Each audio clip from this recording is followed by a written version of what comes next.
Yo, what up, y'all? What's good out there? So Eminem dropped off a surprise album um, Friday, and this the crazy thing. I wasn't even on Apple Music all day. I wasn't really tripping. I didn't really hear shit that was dropping. So I think I hopped on that joint around. I think 11:30 because I was watching Tag. That movie's hilarious with my girl, or whatever. And so I was like, oh shit, let me go check Apple Music. So I go on that bitch and see like, oh shit, Eminem dropped the album. And I'm like, I didn't hear nothing about it. I wonder why you do that. Now, to get my feelings out the way real quick, one, to me personally, it sounds like a mixtape rather than an album. He basically just responded to every criticism about the Revival album throughout that project. So when you really look at Eminem's first three projects, song structure, meaningful songs, and things of that nature, it's not really nothing on this album except for track 7. Other than that, it feels like a mixtape, and it could have been a mixtape. So I definitely, if I was him, I wouldn't want to call this an album per se. Excuse me, call this an album per se, but yeah, it has its moments, I guess. But I definitely like the album cover. It's inspired by the Beastie Boys album. I forget the name of it. License to Ill, I do believe. And I thought that was pretty dope to take on that. So anyway, I'm looking at the track list and I'm like, oh, all right, he got a Jordan Lucas feature, my bad. That instantly stood out to me because I'm like, well, we know that Jordan Lucas don't like Logic. This should be interesting. And the usual suspects, as far as Paul Rosenberg, the skits on there, just hilarious. Not up to par as they used to be, as good as they was back in, the 2000s or whatever, but it was still cool. And then I noticed that he got an actual song on the Venom soundtrack. Yeah, I'm not feeling that. What else I'm not feeling? I'm not feeling the track about him and his girlfriend or ex-wife Kim, or wife, whatever you want to call it, on track 5, Normal, and Nice Guy featuring Jesse Reyes. But I do enjoy Good Guy. I thought to me, I wish the song was longer, because it's like I like the vibe, the flow, the cadence he had on that record. He had some cool little lines that stood out to me personally, maybe because I've been through some shit back in my younger days with certain particular blonde haired, blue eyed females. But yeah, so that's that. But getting into the album, man, usual suspects, like I said, who he was talking about. First track, The Ringer, he talked about Vince Staples, mumble rap, the state of hip hop, Lil Yachty. He actually used Little Pump Flow on the joint. Talked about Charlamagne the God, Joe Budden, and he shouted out Cole, Kendrick, and Joyner, saying if you ain't one of them, then basically you in trouble, whatever the case may be. And I wasn't mad at it though. The opening song though, The Ringer, that shit was like, holy shit. It didn't give me no vibes of Mural when Lupe dropped, Test for You, but I definitely feel like he was going in and everything on that record, so I fuck with that. Track 2, The Greatest, it was good. I just feel like a lot of these hooks on this album was just weird, and that's why I'm like, damn, M Regularly does a little bit better on his hooks. I know a lot of people don't fuck with his hooks, but I feel like, damn, for an album, like, you could have definitely got somebody to fill in the blanks on, the hooks, but it is what it is. Only thing I took away from that is he did some African hip hop group, Die Antwoord, or whatever the case may be, and M being the greatest and talking his shit, doing what he do. Next track, Lucky You featuring Jordan Lucas. Of course, he talked about mumble rap again, the Drake jab, but he uses what I call his rap god flow, and that shit was fucking crazy, and it was going ape shit. Jordan did a good job as well, you know what I mean? I'm not too particularly, I won't say I'm a fan of his, but I appreciate what he do.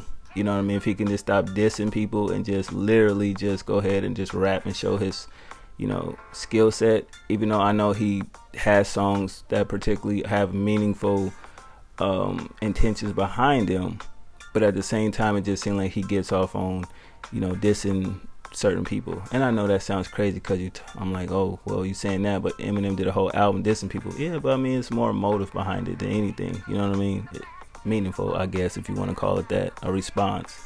Moving on, track 7, Stepping Stone. This is the most heartfelt song on the album, talking about his friendship with D12, how everything soured after the death of Proof.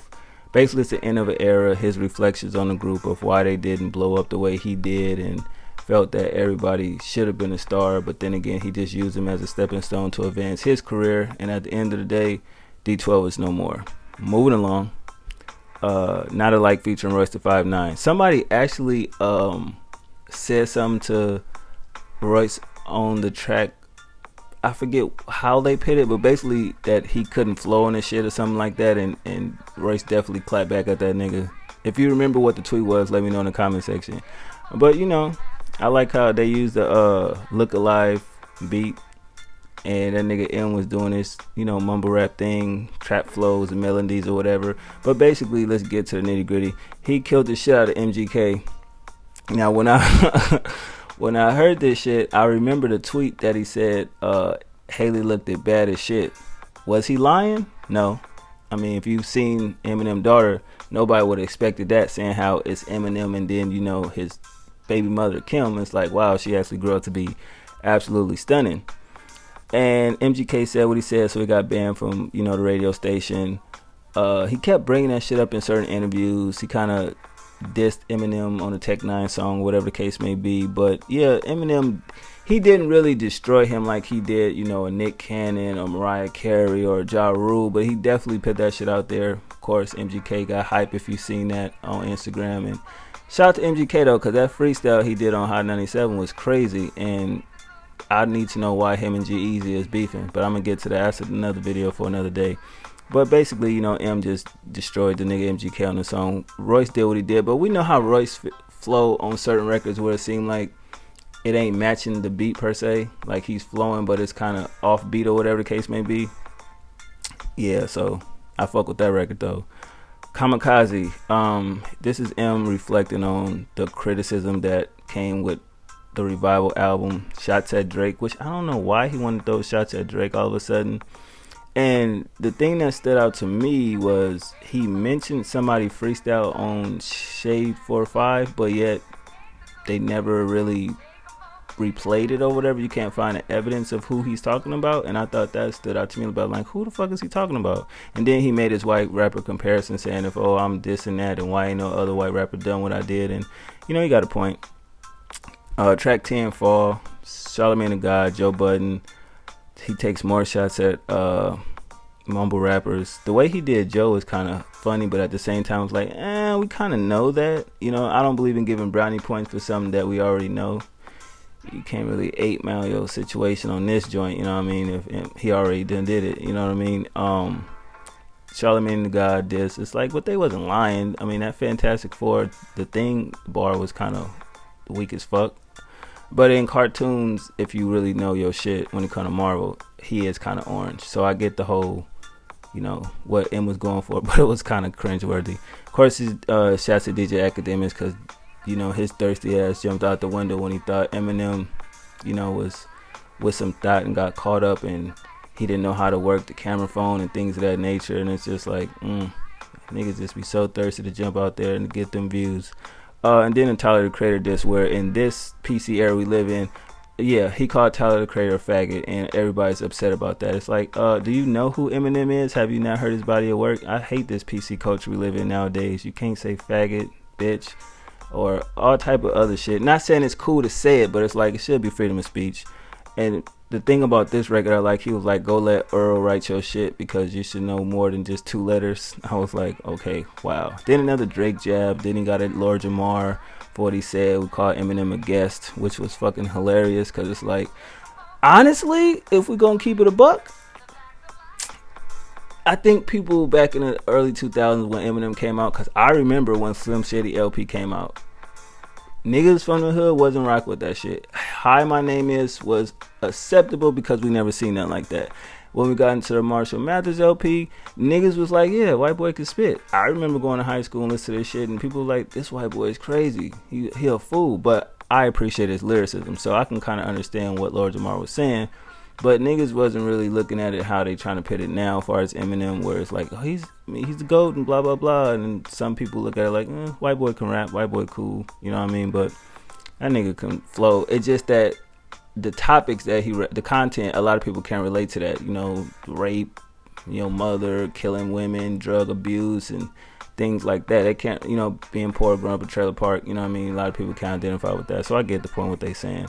But I still fuck with the record though. Eminem, he's the GOAT in my book. Nice Guy, not really feeling it. Good Guy, I already spoke about that. And Venom, yeah, so that's the album. Overall, listen to it again. I think it's like my 8th time listen to it. It's moved up to about an 8 out of 10, man. Definitely not bad. Definitely better than Revival, even though I do appreciate what he did on the album, and it's a couple joints off the album that I do like and kind of enjoy, you know what I mean? But for the most part, it wasn't as good. So with that being said, I wonder if people actually put Encore, Recovery, and Relapse up some notches. If Revival is trash, then what are those 3? Because people still say to this day that those are trash, and I'm like, Encore wasn't that bad, Recovery definitely wasn't that bad, Relapse, I wasn't really fucking with that. But y'all let me know what y'all think. That's what I thought about Eminem new album. I'ma holler at y'all, man. 1